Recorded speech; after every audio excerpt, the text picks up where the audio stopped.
درس قرآن کا آغاز کروں، میں آپ سب کی بارگاہ میں بھاری دل اور بوجھل من کے ساتھ عید کی مبارکبادیاں پیش کرنا چاہتا ہوں۔ اللہ رب العزت اس عید کو پوری امت مسلمہ کے لیے وجہ مسرت اور خوشی کا سبب بنائے، امت مسلمہ پر اپنے فضل و کرم اور رحمتوں کی بارشیں نازل فرمائے، اور جہاں کہیں پر مسلمانوں پر مظالم ہو رہے ہوں، اللہ پاک ان سب کی جان و مال اور عزت و آبرو کی حفاظت فرمائے۔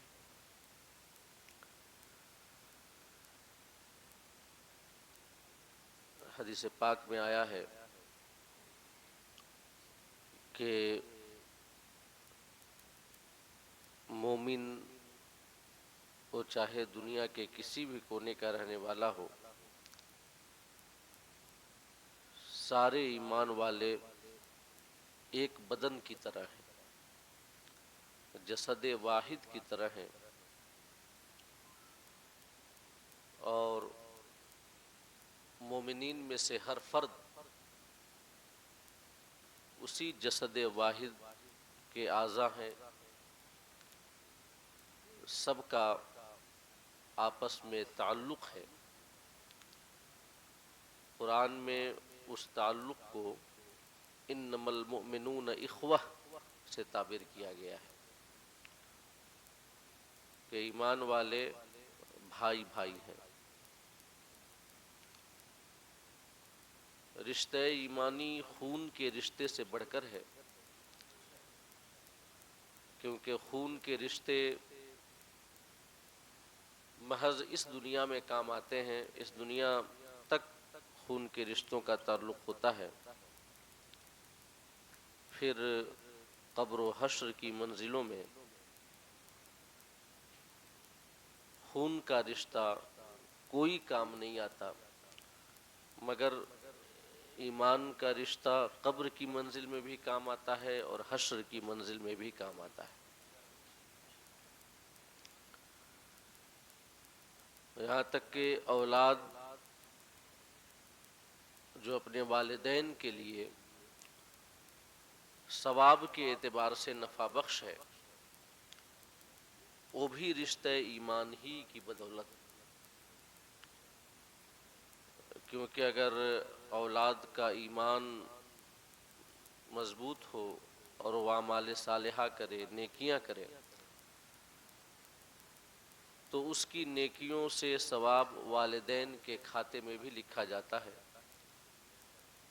تو پتہ چلتا ہے کہ والدین کی نیکیاں، والدین کے اعمال صالحہ، جن کا ثواب اولاد کی نیکیاں اور اولاد کے اعمال صالحہ جن کا ثواب والدین کے کھاتوں میں لکھا جاتا ہے، جو کہ یقیناً اخروی فائدہ ہے، دینی فائدہ ہے، تو یہ فائدہ بھی رشتہ ایمان ہی کی بدولت ہے۔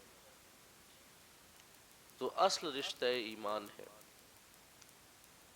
اور تمام مومنین جسد واحد کی طرح ہیں، ایک بدن کی طرح ہیں۔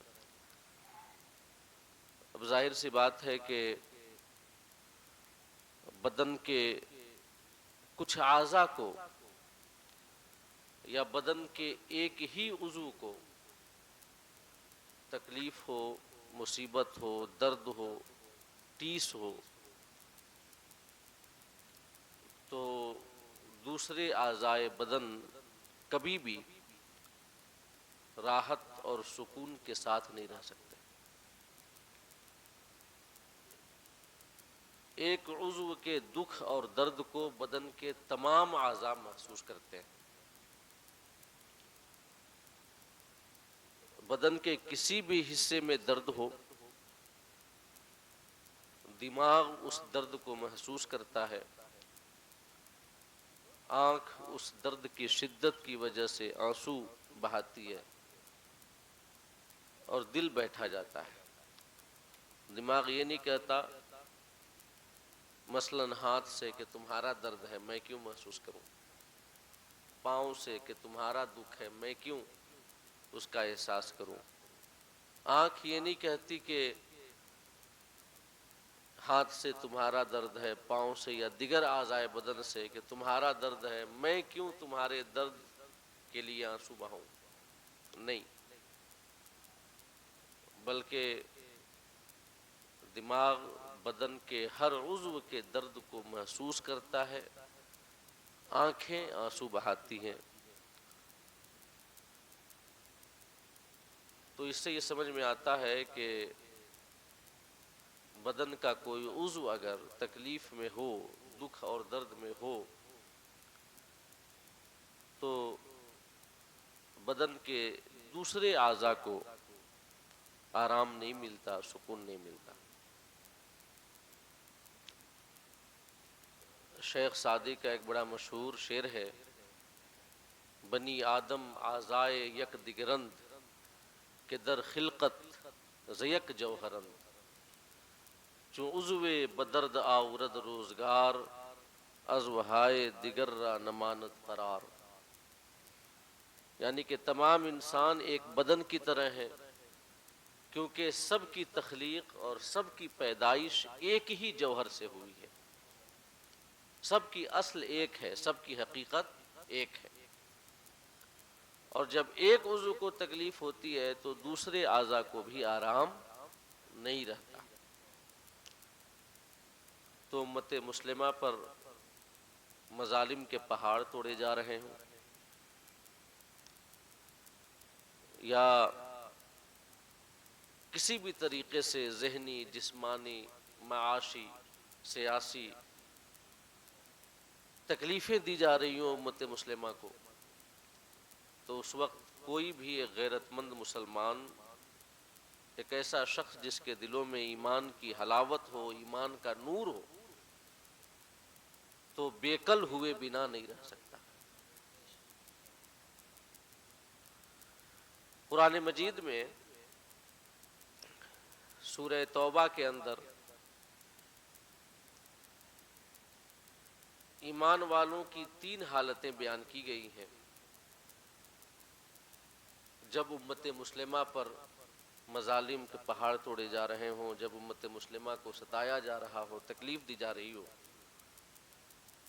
تو اس وقت ایمان والوں کی 3 حالتیں سورہ توبہ کے اندر اللہ رب العزت نے بیان فرمائی ہیں۔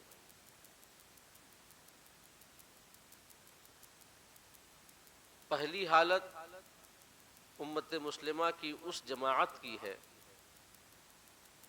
جو کہ اپنے مومن بھائیوں کے دکھ درد میں شریک ہوتے ہیں۔ پہلا گروہ ان لوگوں کا ہے جو ان کی تکلیفوں میں ساتھ دیتا ہے اور اپنے مال کے ذریعے اور اپنی جانوں کے ذریعے امت مسلمہ کے حقوق کی بازیابی کے لیے جو جہاد کرتا ہے، یہ پہلا گروہ ہے۔ اللہ پاک فرماتا ہے کہ یجاہدوا باموالہم وانفسہم واللہ علیم بالمتقین، کہ ایمان والوں کا پہلا گروہ وہ ہے جو کہ جب امت مسلمہ کے اوپر عالم کفر کی جانب سے مشکل حالات پیدا کیے جاتے ہیں تو وہ گروہ اپنے مال کے ذریعے اور اپنی جانوں کے ذریعے جہاد کرتا ہے، اور ان کے بارے میں فرمایا گیا کہ یہ کسی قسم کے الزام کے سزاوار نہیں ہیں، ان پر کسی قسم کا عذاب نہیں ہے، یہ جو ہے کسی قسم کی اللہ رب العزت کی ناراضگی ان کو نہیں پہنچے گی۔ اور دوسرا گروہ ان لوگوں کا ہے جو کہ غیرت مند ہیں، امت مسلمہ کی تکلیفوں کو محسوس کرتے ہیں، ان کے درد کو محسوس کرتے ہیں، لیکن اسباب کی فراہمی نہ ہونے کی وجہ سے یہ کچھ کر نہیں پاتے۔ ان کا دل روتا ہے جب بچوں کو، خواتین کو، بے گناہ مسلمانوں کو بم دھماکوں میں اڑا دیا جاتا ہے، آنکھیں آنسو بہاتی ہیں، ان کا دل درد کی ٹیسیں محسوس کرتا ہے، لیکن چونکہ ان کے پاس کسی قسم کی اسباب کی فراہمی نہیں ہے، لہذا یہ کچھ کر نہیں پاتے۔ تو اللہ رب العزت فرماتا ہے کہ ان کے اوپر بھی کوئی الزام نہیں ہے، انہیں بھی کوئی عذاب نہیں دیا جائے گا۔ تیسرا گروہ ان لوگوں کا ہے جنہیں احساس تک نہیں ہوتا، جنہیں امت مسلمہ کے درد اور ان کی تکلیفوں کا کوئی پاس نہیں ہوتا، جو اپنی دنیا میں مگن رہتے ہیں۔ وہ سمجھتے ہیں کہ ہم صحیح سلام اور سالم ہیں، ہمیں کسی قسم کی تکلیف نہیں ہے، ہمیں کسی قسم کی مصیبت نہیں ہے۔ تو نہ تو ان کے دل میں احساس ہوتا ہے، نہ تو زبانیں بولتی ہیں، نہ تو کوئی اور انہیں دکھ ہوتا ہے، بلکہ یہ چپ چاپ اپنی زندگی میں مگن رہتے ہیں، اپنے عیش و آرام میں مست رہتے ہیں۔ یہ تیسرا گروہ ہے۔ اللہ رب العزت نے ان کے بارے میں فرمایا ہے کہ الزام ان کے اوپر ہے، عذاب کے حقدار یہ ہیں۔ یہ اللہ رب العزت کی ناراضگی کو مول لے رہے ہیں، کیونکہ ایسا کیسے ہو سکتا ہے کہ کسی کا بھائی تکلیف میں ہو اور وہ اس کے درد کو محسوس نہ کرے۔ تو مسلمانوں کے لیے جو حالات بنا دیے گئے ہیں، تو یقیناً سب سے کم تر حالت یہ ہے اس کے رد عمل کے بطور کہ ہم ان کی تکلیفوں کو محسوس کریں، ہم ان کے درد کا احساس کریں، اور اللہ رب العزت سے دعا کریں، اور ساتھ ہی ساتھ ہمیں بھی کسی پل آرام نہ ہو، کسی پل چین نہ ہو اپنے بھائیوں کی تکلیفوں کو دیکھ کر، اپنے بھائیوں کی مصیبتوں کو دیکھ کر۔ کیونکہ اس حوالے سے ایک آخری بات عرض کر دوں، اللہ پاک نے جو ایمان والوں کے بارے میں فرمایا ہے کہ انما المؤمنون اخوہ، ایمان والے بھائی بھائی ہیں، تو اخوتن جمع ہے، پلورل ہے، اور اس کا جو واحد آتا ہے، اس کا جو سنگولر آتا ہے وہ اخن ہے۔ اخ کا معنی بھائی ہوتا ہے عربی زبان میں۔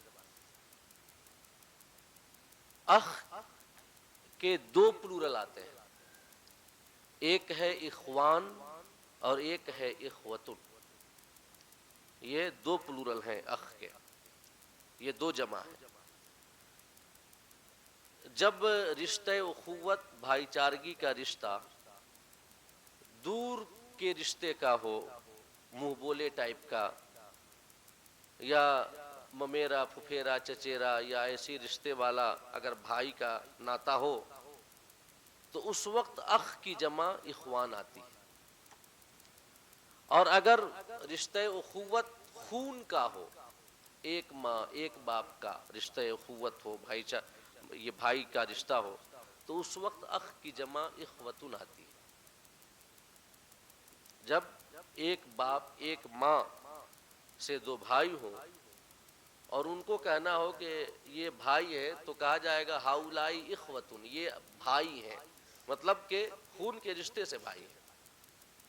اور اگر دوسرے رشتے سے، دور کے رشتے سے، یا خلیرا، ممیرا، پھپھیرا، چچیرا، اس قسم کے رشتوں سے اگر بھائی ہوں تو اس وقت کہا جائے گا کہ ہاؤلائی اخوان، یہ سب آپس میں بھائی بھائی۔ اللہ رب العزت نے جب ایمان والوں کے رشتے اخوت کو بیان کیا ہے تو یہ نہیں فرمایا کہ انما المؤمنون اخوان، کہ ایمان والے بھائی ہیں دور کے رشتے سے یا کسی اور ایسے رشتے سے، بلکہ اللہ پاک نے فرمایا انما المؤمنون اخوہ، یعنی ایمان والے ایسے آپس میں بھائی بھائی ہیں جیسے خون کے رشتے سے دو بھائی ہوتے ہیں، کہ جیسے خون کا رشتہ، ایک ماں ایک باپ کی اولاد ہیں، دو لوگ تو آپس میں بھائی بھائی ہیں، ویسے ہی ایمان والے بھی آپس میں بھائی بھائی ہیں۔ ایمان کا رشتہ خون کے رشتے کی طرح ہے، بلکہ اگر نفع کے اعتبار سے دیکھا جائے تو رشتہ ایمانی خون کے رشتے سے بڑھ کر کے ہے۔ لہذا اپنے مومن بھائیوں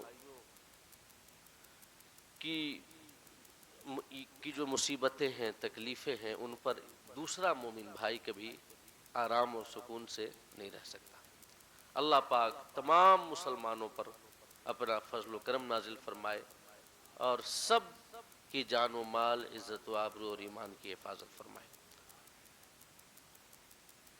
سورہ کہف کی آیت نمبر 50 کے حوالے سے پچھلی نشست میں نے آپ کے سامنے کچھ باتیں عرض کی تھی، جس میں اللہ رب العزت نے ابلیس کا اور حضرت آدم علیہ السلام کا واقعہ بیان کیا ہے کہ کیسے ابلیس نے حضرت آدم کو سجدہ کرنے سے انکار کیا اور تکبر و نخوت کا اظہار کیا۔ اس کے بعد اللہ پاک نے فرمایا تھا کہ افتتخذونہ وذریتہ اولیاء من دونی، کہ کیا تم ابلیس کو اور اس کی نسل کو، اس کی ذریت کو مجھے چھوڑ کر کے اپنا حمایتی، اپنا ولی، اپنا کارساز اور اپنا مددگار بناتے ہو؟ اس کے بعد اللہ نے حقیقت بیان فرمائی کہ وَهُمْ لَكُمْ عَدُوٌ، حالانکہ ابلیس اور اس کی ذریت، اس کی تمام نسل تمہارے دشمن ہیں، تمہارے وہ دوست نہیں ہیں، تمہارے حمایتی نہیں ہیں، تمہارے مددگار نہیں ہیں، تمہارے کارساز نہیں ہیں۔ انہیں تمہاری جو تکلیف ہے، مصیبت ہے، اس سے خوشی ہوتی ہے، وہ تمہیں کسی قسم کا نفع یا کسی قسم کی راحت نہیں پہنچانا چاہتے۔ اس کے بعد فرمایا کہ وَبِئْسَ لِلظَّالِمِينَ بَدَلًا، کہ ظالموں کا جو بدلہ ہے کیسا برا بدلہ ہے۔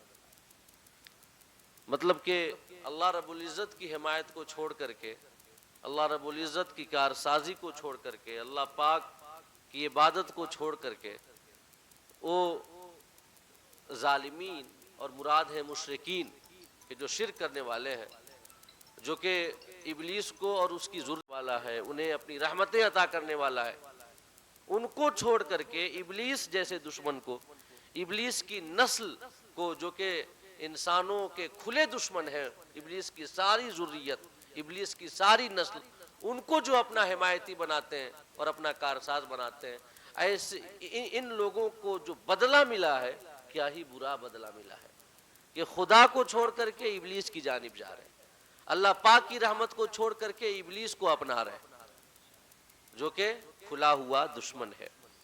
اس کے بعد اللہ پاک ابلیس اور اس کی ذریت کے حمایتی نہ ہونے کو بیان کرتا ہے کہ ابلیس اور اس کی ذریت، ابلیس اور اس کی نسل، یہ اگر چاہے بھی، حالانکہ حقیقت میں تو دشمن ہے انسانوں کے، لیکن اگر ابلیس چاہے بھی، اس کی نسل چاہے بھی، تو وہ کسی کو کوئی نفع یا کوئی نقصان وہ نہیں پہنچا سکتے، ان کی طاقت ہی میں نہیں ہے، ان کے بس ہی میں نہیں ہے، کیونکہ نفع اور نقصان کا مالک ہمارا رب ہے۔ نہ ہونے کو بیان کیا، پہلے تو بیان کیا کہ وہ دشمن ہے، اور اس کے بعد یہ بیان کرتا ہے کہ اگر وہ چاہے بھی مدد کرنا تو مدد نہیں کر سکتے۔ کیوں؟ کیونکہ اللہ فرماتا ہے ما اشہدت اشهدتهم خلق السماوات والارض ولا خلق انفسهم وما كنت متخذ المضلین عضدا. اللہ فرماتا ہے کہ میں نے ابلیس کو اور ان کی ذریت کو، ابلیس کو اور اس کی ذریت کو یعنی ابلیس کی اولاد کو، ابلیس کی نسل کو اس وقت اپنے پاس نہیں بٹھایا تھا جب میں آسمانوں اور زمین کو پیدا کر رہا تھا. اللہ فرماتا ہے میں نے ان کو اپنے پاس نہیں بٹھایا تھا، ان کو حاضر نہیں کیا تھا مدد کے لیے. جب آسمانوں کی پیدائش ہو رہی تھی، جب زمین پیدا کی جا رہی تھی، اللہ فرماتا ہے تو اس وقت میں نے ابلیس کو مدد کے لیے نہیں بلایا تھا، اس کی اولاد کو اپنی مدد کے لیے نہیں بلایا تھا. تو جب اور آسمان اور زمین کی پیدائش تو چھوڑے، یہ تو بہت بڑے ہیں. آسمان کی تخلیق یقیناً بڑی عظیم تخلیق ہے، زمین کی تخلیق بڑی عظیم تخلیق ہے. قدرت خداوندی کا شاہکار ہے یہ سب، آسمان و زمین اور ان کے بیچ میں جو کچھ بھی ہے، کل کائنات، پورا یونیورس اللہ پاک کی قدرت کا منہ بولتا ثبوت ہے، اللہ پاک کی شان تخلیق کا مظہر ہے، اللہ رب العزت کی خلاقیت کا ایک عظیم شاہکار ہے. پورا آسمان، ساتوں آسمان اور زمین اور ان کے بیچ میں جو کچھ بھی ہے، اگر ان پر غور کریں تو ہمیں اللہ کی قدرت اور اس کی شان تخلیق کا پتہ چلتا ہے. تو آسمانوں کی تخلیق تو بہت بڑی ہے، زمین کی تخلیق تو بہت بڑی ہے. اللہ فرماتا ہے وَلَا خَلْقَ أَنفُسِهِمْ، یعنی کہ میں جب ابلیس کو پیدا کر رہا تھا اس وقت اس کو سامنے نہیں بٹھایا تھا. جب ابلیس کی ذریت اور اس کی نسل کو پیدا کر رہا تھا تو اس وقت بھی ابلیس کی اولاد کو میں نے اپنے سامنے نہیں بٹھایا تھا. کیا مطلب؟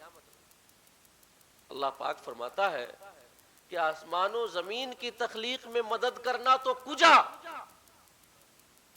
جب میں ان کی تخلیق کر رہا تھا اس وقت ان کو اپنے سامنے بٹھا کر کے ان کی مدد نہیں لی تھی. اور یہ ایک سمجھ لیں کہ جو دلیل ہے ابلیس اور اس کی اولاد کی کمزوری اور ناتوانی کو بیان کرنے کے لیے اللہ پاک یہ بتانا چاہتا ہے کہ در حقیقت ابلیس کو میں نے پیدا کیا، اس کی کل اولاد کو میں نے پیدا کیا. ابلیس اور اس کی ذریت جب سب میرے پیدا کیے ہوئے ہیں، میں نے ان کو بنایا ہے، تو جو خود اپنی تخلیق میں، اپنی پیدائش میں میرے محتاج ہیں، وہ کسی اور کی مدد کیسے کر سکتے ہیں؟ وہ کسی اور کی کارسازی کیسے کر سکتے ہیں؟ کسی کے حمایتی کیسے ہو سکتے ہیں؟ وَلَا خَلْقَ أَنفُسِهِمْ، اللہ فرماتا ہے کہ میں نے ابلیس اور اس کی ذریت کو پیدا کرتے وقت بھی ان کو نہیں بٹھایا تھا.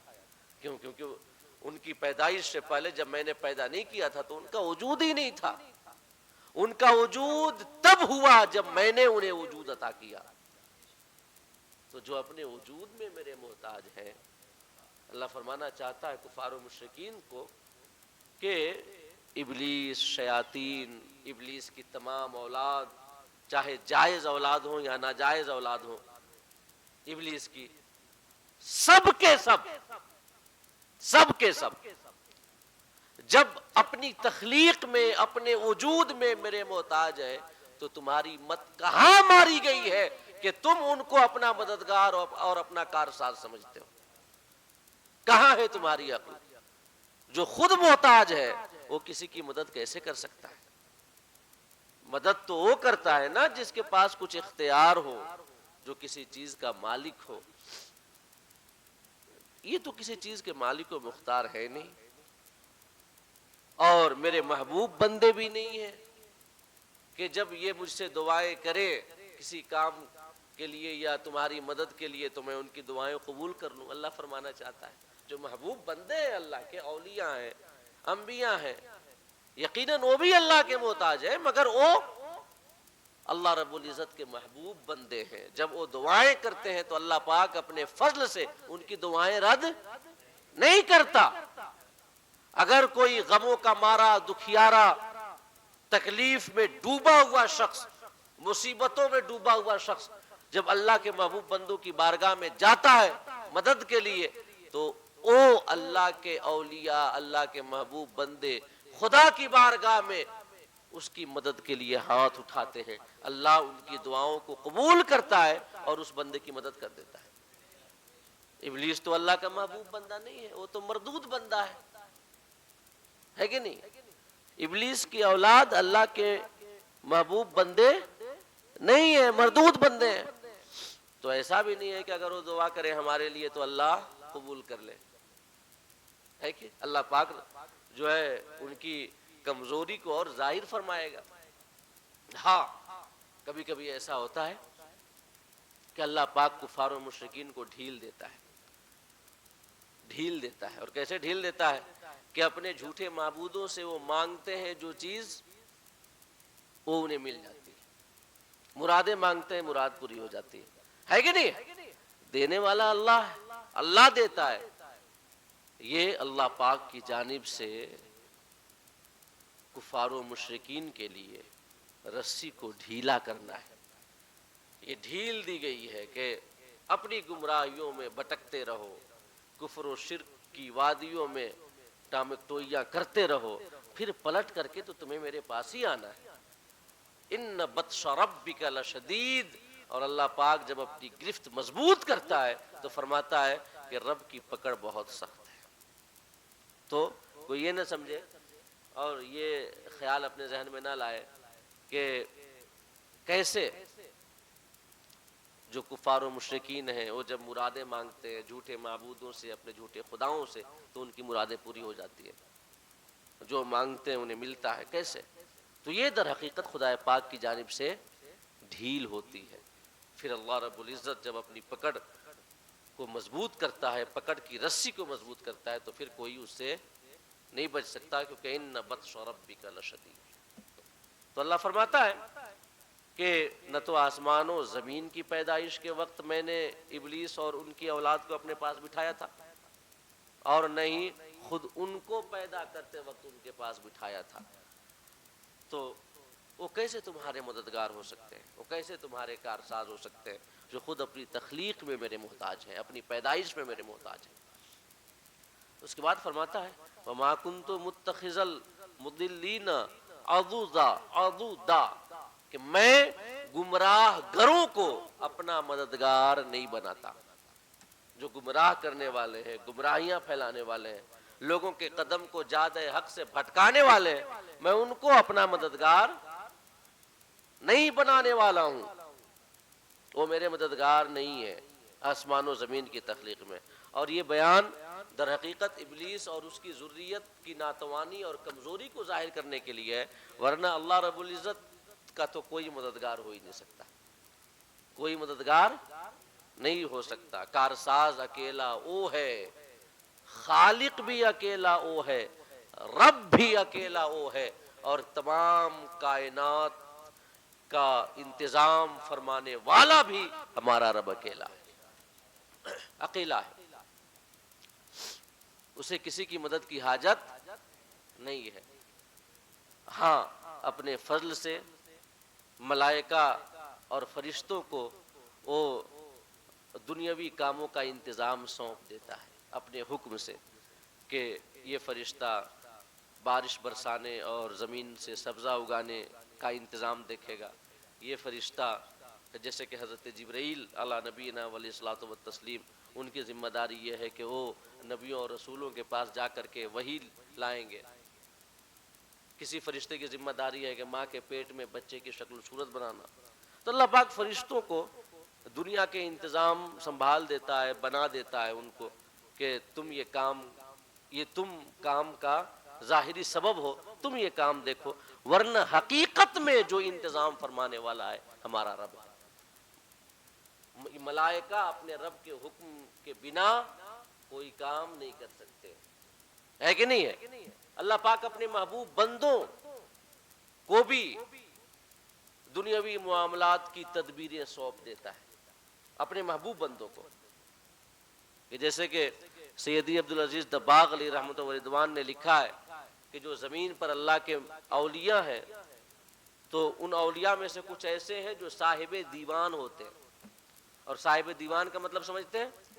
صاحب دیوان یعنی غار ہرا میں دربار لگتا ہے اور ہر علاقے سے اولیاء اس دربار میں حاضر ہوتے ہیں. جو اپنے وقت کا غوث ہوتا ہے وہ اس دربار کا سردار ہوتا ہے اور ہر علاقے کی فائل، ہر علاقے کی رپورٹ وہاں پر پیش کی جاتی ہے اور اس علاقے کے اولیاء جب سائن کرتے ہیں تبھی اس علاقے میں سارے فیصلے ہوتے ہیں. ولی کہ جو کہ صاحب دیوان ہو، جس کا ذمہ معاملات کی تدبیر ہو، اس کی سائن کے بنا، در حقیقت ان کی سائن کے بنا کسی علاقے میں کوئی کام نہیں ہوتا. تو یہ اللہ رب العزت کی جانب سے متعین کردہ آفیسرز ہیں دنیاوی نظام سنبھالنے کے لیے. آپ کیا سمجھتے ہیں کہ دنیا کا نظام یہ ظاہری آفیسرز ہیں یہ سنبھالتے ہیں؟ دنیا کا نظام در حقیقت اللہ کے محبوب بندے سنبھالتے ہیں جن کو اللہ رب العزت نے کائنات کی تدبیر سونپی ہوتی ہے. سیدی شیخ عبدالعزیز دباغ علیہ رحمۃ و رضوان نے یہ باتیں لکھی ہیں. تو اللہ پاک معاملات کی تدبیر اپنے محبوب بندوں کو عطا کرتا ہے، مگر پھر بھی اصل مدبر ہمارا رب ہی ہے، کیونکہ ہمارے رب کی اجازت کے بنا ایک پتا بھی نہیں ہل سکتا.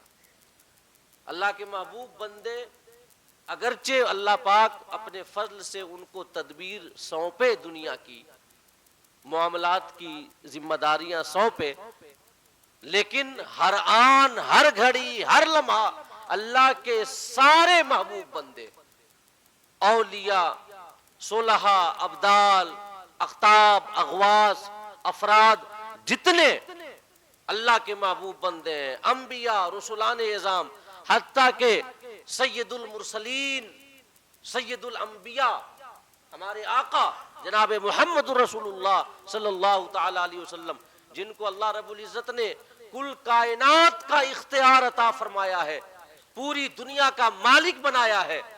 حضور اعلی حضرت کا ایک بڑا مشہور شعر ہے، میں تو مالک ہی کہوں گا کہ ہو مالک کے حبیب. میں تو مالک ہی کہوں گا یا رسول اللہ آپ کو. کیوں؟ کیونکہ آپ مالک کے حبیب ہیں، آپ مالک کے پیارے ہیں، مالک کے محبوب ہیں. میں تو مالک ہی کہوں گا کہ ہو مالک کے حبیب، یعنی محبوب و محب میں نہیں میرا تیرا. محبوب و محب میں میرا تیرا تھوڑی ہوتا ہے کہ یہ تیرا ہے یا میرا ہے، یہ تیرا ہے یا میرا ہے. جو کچھ ہے سب اپنا ہے کہ نہیں ہے؟ محبوب و محب میں جو دستور اور جو اصول کار فرما ہوتا ہے وہ کیا ہے؟ جو کچھ ہے سب اپنا ہے، نہ کچھ تیرا ہے نہ کچھ میرا ہے، یعنی محبوب و محب میں نہیں میرا تیرا. تو میں عرض کرنا چاہوں گا کہ ہمارے آقا جن کو اللہ پاک نے مختار کائنات بنایا ہے، وہ بھی ہر آن، ہر گھڑی، ہر لمحہ اپنے رب کے محتاج ہیں، اپنے رب کے محتاج ہیں. ہر آن، ہر گھڑی، ہر لمحہ خدا کی اجازت کے بنا کوئی کام نہیں کر سکتے، خدا کی اجازت کے بنا کسی کی مدد نہیں کر سکتے. اللہ پاک نے انہیں بنایا ہے، لیکن ایسا نہیں ہے کہ وہ اللہ رب العزت کے محتاج نہیں ہے. وہ اللہ پاک کے ہر آن، ہر گھڑی محتاج ہیں. ہمارے آقا جناب محمد رسول اللہ صلی اللہ تعالی علیہ وسلم. سمجھ گئے؟ یہ ہے عقیدہ توحید. اور غیر جو ہم پر الزام دھرتے ہیں، کہتے ہیں کہ ہم تو اللہ سے بڑھا دیتے ہیں، یا یہ کہتے ہیں کہ اولیاء، صلحاء، اللہ کے محبوب بندے، انبیاء، رسول، یہ خدا کی اجازت کے بنا کسی کی مدد کر سکتے ہیں، خدا کی مدد کے بنا کسی کی مدد کر سکتے ہیں. تو اس قسم کی باتیں سراسر الزام اور غلط ہیں. کسی بھی مسلمان کا ایسا عقیدہ ہو ہی نہیں سکتا، کیونکہ یہ کھلا ہوا شرک ہے، یہ کھلا ہوا شرک ہے. اور آج دنیا میں 99% مسلمانوں کا یہی عقیدہ ہے کہ اللہ کے محبوب بندے اللہ کی عطا سے عطا کرتے ہیں پوری دنیا میں. سمجھ گئے؟ اور کسی کا یہ عقیدہ نہیں ہے کہ اللہ کے محبوب بندے اللہ کی عطا کے بنا عطا کرتے ہیں. یہ کسی کا عقیدہ نہیں ہے. مومن کا ایسا عقیدہ ہو ہی نہیں سکتا. جو ایسی باتیں کرتا ہے وہ در حقیقت الزام دھرتا ہے اور بڑی جرت کرتا ہے 99% سے بھی زیادہ میں کہنا چاہوں گا کہ مسلمان اللہ کے محبوب بندوں سے عقیدت رکھنے والے ہیں، ان کا وسیلہ پکڑنے والے ہیں، ان کی عطاؤں کا عقیدہ رکھنے والے ہیں. تو کیا یہ سارے کے سارے مشرک ہیں؟ معاذ اللہ مشرک ہیں. آقا کریم نے تو فرمایا تھا کہ وَإِنِّي لَسْتُ أَخْشَىٰ عَلَيْكُمْ أَن تُشْرِكُوا بَعْدِي، کہ سنو میرے بعد تم شرک کرو گے، مجھے اس بات کا اندیشہ نہیں ہے. آقا نے فرما دیا کہ میری امت شرک نہیں کرے گی. کلیکٹیولی، جماعت کے بطور، کہ ایک بڑی جماعت، اکا دکا واقعات ایسے ہو جائیں، کوئی جو ہے اپنی گھر واپسی کر لے اپنے بقول، حالانکہ وہ گھر واپسی نہیں بلکہ گھر سے باہر جانا ہے، کیونکہ گھر کا عقیدہ اسلام کا عقیدہ ہے نا. سب انسانوں کے باپ حضرت آدم کا جو عقیدہ ہے وہ گھر کا عقیدہ ہے نا. تو گھر واپسی نہیں ہے، وہ گھر سے باہر جانا ہے. سمجھ گئے؟ گھر سے نکالا، یہ ان کو نکال دیا گیا در حقیقت، اللہ پاک نے توفیق چھین لی. تو جو اکا دکا ایسے واقعات ہوتے ہیں ان کا تو کوئی شمار نہیں ہے، لیکن کلیکٹیولی ایک من حیث الجماع ایک بڑا گروہ اس امت کا آقا کی حدیث کے مطابق کبھی شرک نہیں کر سکتا. آقا نے فرما دیا کہ وَإِنِّي لَسْتُ أَخْشَىٰ عَلَيْكُمْ أَن تُشْرِكُوا بَعْدِي، مجھے اس بات کا ڈر نہیں ہے کہ تم میرے بعد شرک کرو گے. وَلَٰكِنِّي أَخْشَىٰ عَلَيْكُمُ الدُّنْيَا أَن تَنَافَسُوهَا، ہاں مجھے اس بات کا خوف ہے، اس بات کا اندیشہ ہے کہ میرے بعد تم دنیا جمع کرنے کے چکر میں لگ جاؤ گے، دنیا کی محبت میں پڑ جاؤ گے، دنیاوی مال جمع کرنے کی آرزو تمہارے دلوں میں آ جائے گی.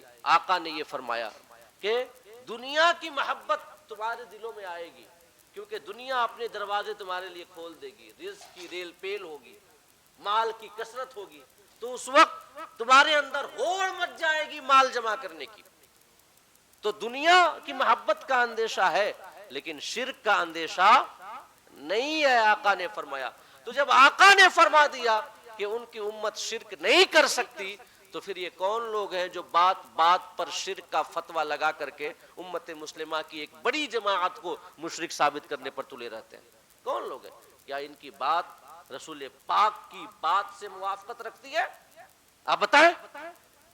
کیا ان کے فتاوی آقا کریم کے فرمان سے مطابقت رکھتے؟ نہیں رکھتے. یہ تو شرک کو اتنا ہلکا سمجھ لیے، فاتحہ کرا دیا تو شرک، کسی ولی کی دربار میں چلے گئے تو شرک، کھڑے ہو کے صلاۃ والسلام پڑھ لیا تو شرک، یا غوث المدد کہہ لیا تو شرک، خواجہ غریب نواز کہہ دیا تو شرک، یا رسول اللہ انظر حالنا کہہ دیا تو شرک، میلاد کر دیا تو شرک. مطلب شرک اتنی سستی چیز انہوں نے سمجھ رکھی ہے. ان الشرک لظلم عظیم، شرک سب سے بڑا ظلم ہے.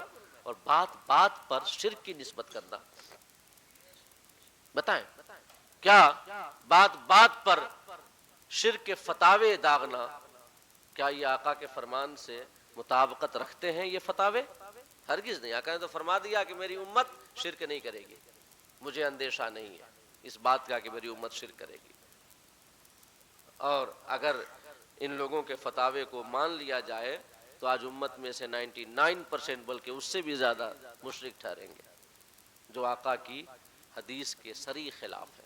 ہم نے ایمان آقا پر لایا ہے، کسی کے فتویٰ پر نہیں لایا ہے کہ نہیں ہے؟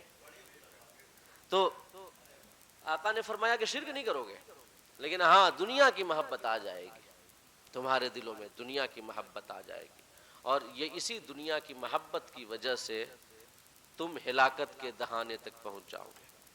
اور ایک اور حدیث ہمیں یاد آتی ہے کہ آقا کریم صلی اللہ علیہ وسلم نے ارشاد فرمایا کہ ان قریب ایک ایسا زمانہ آنے والا ہے کہ دنیا کی ساری قومیں تمہارے اوپر ایسے ٹوٹ پڑیں گی جیسے کہ بھوکا دسترخوان کی جانب ٹوٹ پڑتا ہے، یا بھوکا پیالے کی جانب ٹوٹ پڑتا ہے جس میں کھانا وغیرہ رکھا ہوا. جب کوئی بھوکا ہو، بہت 2-3-4 دنوں کا اگر بھوکا ہو، سامنے دسترخوان لگا دیا جائے اور برتنوں میں قسم قسم کے کھانے سجا دیے جائیں، تو اس وقت وہ بھوکا کتنی تیزی سے لپکے گا ان کھانوں کی جانب، ہے کہ نہیں ہے؟ آقا نے فرمایا کہ ان قریب وہ زمانے والا ہے زمانہ آنے والا ہے کہ دنیا کی ساری قومیں، اے امت مسلمہ، تمہارے اوپر ایسے ٹوٹ پڑیں گی جیسے ایک بھوکا کھانے کے برتنوں کی جانب ٹوٹ پڑتا ہے، ساری قومیں ایک ساتھ مل کر کے، کیونکہ الکفر ملت واحدہ، کفر کا ایک ہی دین، سمجھ گئے؟ کفر سارے ایک دین پر ہے۔ میں ایک بات اکثر کہا کرتا ہوں، آج بات آ گئی ہے تو بتا دوں کہ آپ بتائیں عیسائیت اور یہودیت کا جو عقیدہ ہے، عیسائی اور یہودی، یہ عقیدہ کے اعتبار سے، تصورات کے اعتبار سے، عقائد کے اعتبار سے، خیالات کے اعتبار سے اسلام سے زیادہ قریب ہیں کہ نہیں ہیں؟ بتائیں۔ کرسچینٹی ہے، جیوز کا جو عقیدہ ہے، کیا ان کے عقیدے اسلام سے زیادہ مطابقت کھاتے ہیں یا ہندوازم سے، جینزم سے، بدھزم سے یا دیگر مذاہب سے؟ اسلام سے زیادہ مطابقت کھاتے ہیں نا عیسائیت کے عقیدے، یہودیت کے عقیدے، کیونکہ ان کے یہاں بھی خدا کا تصور ہے، ان کے یہاں ملائکہ کا تصور ہے، ان کے یہاں کتاب کا تصور ہے، ان کے یہاں وحی کا تصور ہے، ان کے یہاں حشر و نشر کا تصور ہے، ان کے یہاں جنت و جہنم کا تصور ہے کہ نہیں؟ یہودیوں میں ایک طبقہ آج بھی یونیٹیرین کہا جاتا ہے، کہ مطلب کہ ایک خدا کی عبادت کرنے والے۔ تو عقائد کے اعتبار سے، خیالات کے اعتبار سے، معمولات کے بھی اعتبار سے اگر دیکھا جائے تو عیسائیت اور یہودیت اسلام سے زیادہ مطابقت رکھتے ہیں، زیادہ قریب ہیں۔ لیکن جب اسلام دشمنی کی بات آتی ہے تو کرسچینٹی اور جیویزم والے سب کے سب جو ہیں ہندوازم سے ہاتھ ملا لیں گے، جینزم سے ہاتھ ملا لیں گے، بدھزم سے ہاتھ ملا لیں گے، دیگر مذاہب سے ہاتھ ملا لیں گے، لیکن اسلام سے ہاتھ نہیں ملائیں گے۔ کیوں نہیں ملائیں گے؟ حالانکہ وہ عقیدے کے اعتبار سے تو مسلمانوں سے زیادہ قریب ہے، تو کیوں نہیں ملائیں گے؟ وجہ یہی ہے کہ الکفر ملت واحدہ، کفر کا ایک ہی دین ہوتا ہے، اسلام کے خلاف جتنے ناحق ہیں سب ایک ہو جاتے ہیں، الکفر ملت واحدہ۔ تو آقا نے فرمایا کہ دنیا کی ساری قومیں تم پر ایسے ٹوٹ پڑیں گی جیسے بھوکا کھانے کے پیالہ کی جانب ٹوٹ پڑتا ہے۔ حالات دیکھ لیں، آقا کے فرمان کے مطابق بالکل ہمارے سامنے ہے، اور آقا سے زیادہ سچا کلام کس کا ہو سکتا ہے؟ صادق و مصدوق کا کلام ہے، یہ اس ذات کا کلام ہے، اس ذات کا فرمان ہے جس کے بارے میں آیا قرآن میں ما ینطق عن الہوی ان ہوا الا وحی یوحا، ہمارے محبوب نہ میری خواہش سے کچھ نہیں بولتے، وہ جو بولتے ہیں سب میری جانب سے وحی ہوتی ہے۔ ہاں کچھ وحی وہ ہیں جن کی تلاوت کی جاتی ہے جیسے قرآن، کچھ وحی وہ ہیں جن کی تلاوت نہیں کی جاتی جیسے احادیث، لیکن سب وحی ہے، سب کیا ہے؟ وحی ہے، اللہ پاک کی جانب سے منزل ہے۔ قرآن کے الفاظ و معانی دونوں خدا پاک کی جانب سے منزل ہے، اور احادیث کے محض معانی خدا پاک کی جانب سے منزل ہے، الفاظ خدا پاک کی جانب سے منزل نہیں ہے۔ وحی مطلوب، وحی غیر مطلوب۔ تو آقا کا فرمان بالکل سامنے ہے، دنیا کی ساری قومیں اسلام دشمنی میں ایک ہیں۔ تو کسی صحابی نے سوال کیا تھا، یا رسول اللہ کیا اس وقت ہم تعداد میں تھوڑے ہوں گے؟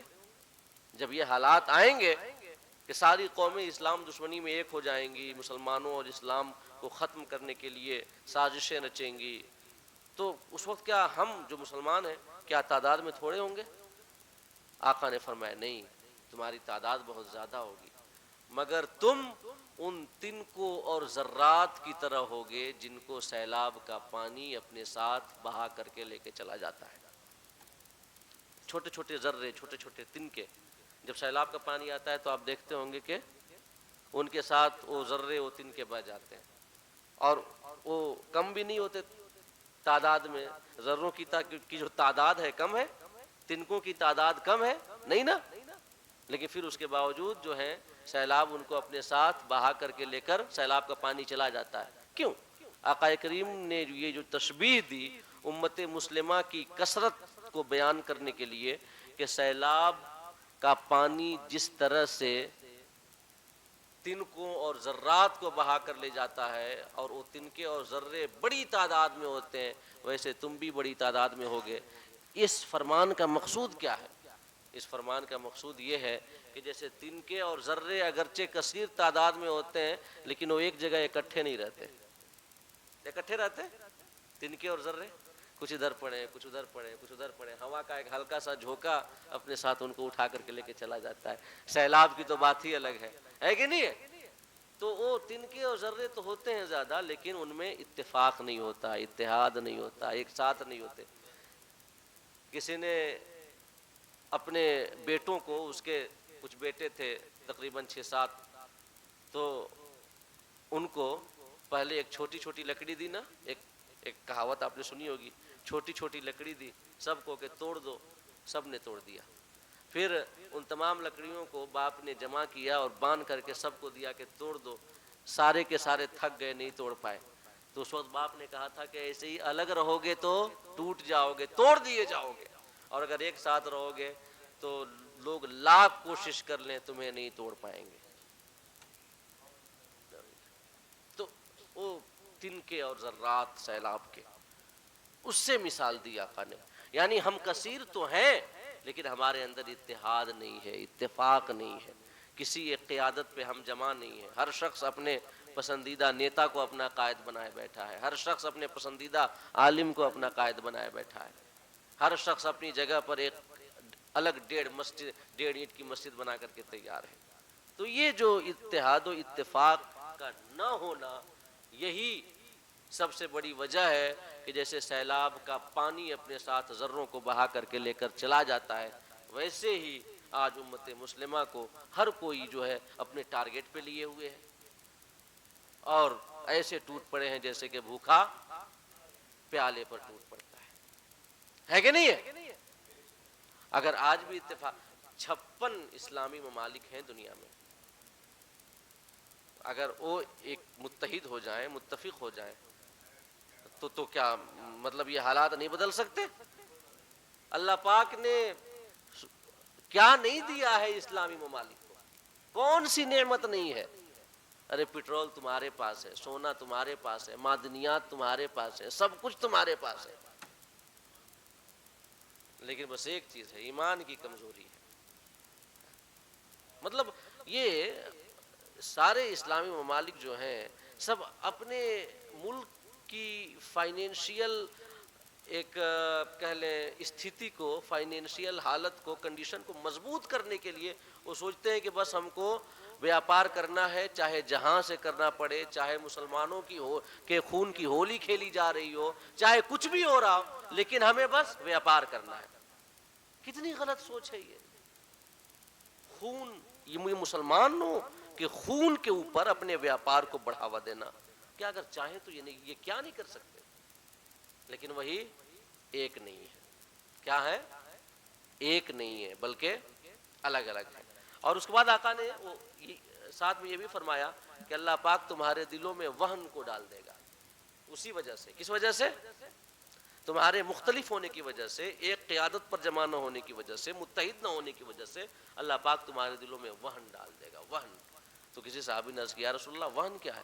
آقا نے فرمایا حب الدنیا و کراہیت الموت، وہن دنیا کی محبت ہے اور موت کو ناپسند کرنا ہے۔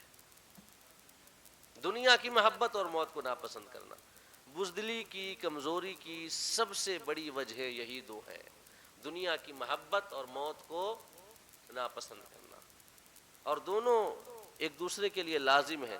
جس کے دل میں دنیا کی محبت ہوگی وہ دنیا کمانے کے لیے ہر جائز و ناجائز طریقہ اپنائے گا، اور جب ہر جائز و ناجائز طریقے سے وہ دنیا کمائے گا تو چاہے گا کہ میں زیادہ دنوں تک، زیادہ سالوں تک زندہ رہوں اور اپنی کمائی ہوئی دولت کو زیادہ سے زیادہ بھوگ سکوں، زیادہ سے زیادہ فائدہ اٹھا سکوں، تو ظاہر ہے کہ موت کو ناپسند کرے گا۔ حب الدنیا و کراہیت الموت، یہ دو چیزیں، دنیا اور اصل دنیا کی محبت، کیونکہ موت کی ناپسندیدگی دنیا کی محبت کی وجہ سے پیدا ہوتی ہے، سمجھ رہے؟ دنیا کی محبت ہے تو موت ناپسند ہوگی، دنیا سے محبت نہیں ہے تو موت ہے۔ اور اللہ رب العزت وہ کیا ہے؟ الدنیا سجن المؤمن، دنیا مومن کے لیے قید خانہ ہے۔ اب قید خانہ سے آزاد ہونے سے بھی کوئی ڈرتا ہے؟ اصل بہارے ان اللہ اشترى من المؤمنین انفسهم واموالهم بان لهم الجنہ، اللہ پاک نے ہمارے مال اور ہماری جان کے بدلے ہمیں جنت دے کر کے خرید لیا ہے، جنت دے کر کے۔ تو قرآن کے مطابق مسلمانوں نے تو اپنی جان بیچ دی ہے، اپنے مالوں کو بیچ دیا ہے اور بدلے میں جنت خرید لی ہے۔ تو جو جگہ خریدی ہے، جو نیا گھر خریدا ہے، کیا انسان کرائے کے گھر سے نئے گھر میں شفٹ ہونے سے ڈرتا ہے؟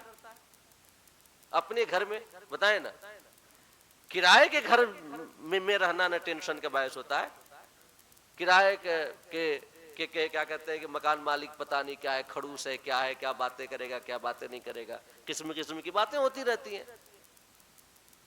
تو کرائے کے گھر میں رہنا ٹینشن کا باعث ہے، اپنے گھر میں رہنا تو ٹینشن کا باعث نہیں ہے۔ تو کرائے کے گھر سے نکل کر اپنے گھر میں جانے سے کون ڈرتا ہے؟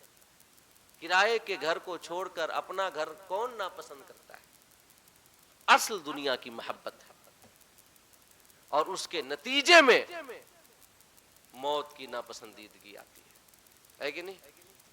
اللہ پاک امت مسلمہ کے اندر اتحاد و اتفاق پیدا کرے، امت مسلمہ کو باہم متحد اور متفق رہ کر کے قوم مسلم کے اجتماعی مفاد کے بارے میں کوششیں کرنے کی توفیق عطا فرمائے۔ تو فرمایا اللہ پاک نے کہ وَمَا كُنْتُ مُتَّخِذَ الْمُضِلِّينَ عَضُدًا، میں گمراہ کرنے والوں کو اپنا مددگار نہیں بناتا۔ اللہ پاک اس کے بعد پھر انشاءاللہ آگے کی آیت کریمہ جو آیت نمبر 52 ہے، اس میں اللہ پاک نے ان کا بیان کیا ہے کہ جن کو کفار و مشرکین خدا کا شریک بناتے ہیں تو کل قیامت کے روز ان شرکا کا کیا حال ہوگا، اللہ پاک نے اس کا بیان کیا ہے۔ یہ مدد کے لیے پکاریں گے تو کیا وہ شرکا مدد کو آئیں گے؟ اللہ پاک فرمائے گا کہ پکارو، تو کیا وہ جواب دیں گے؟ انشاءاللہ یہ ساری باتیں آیت نمبر 52 میں بیان کی گئی ہیں۔ اگلی نشست میں انشاءاللہ بالتفصیل ہم اس آیت کریمہ کے حوالے سے آپ کے سامنے کچھ باتیں عرض کریں گے۔ اللہ پاک ہم سب کو کہنے اور سننے سے زیادہ عمل کرنے کی توفیق عطا فرمائے، اور قرآن اور صاحب قرآن صلی اللہ علیہ وسلم کا صدقہ اور وسیلہ عطا فرمائے۔ میں حافظ امن صاحب کی بارگاہ میں گزارش کرتا ہوں کہ آئیں اور نعت پاک کے کچھ اشعار مختصراً پیش کریں۔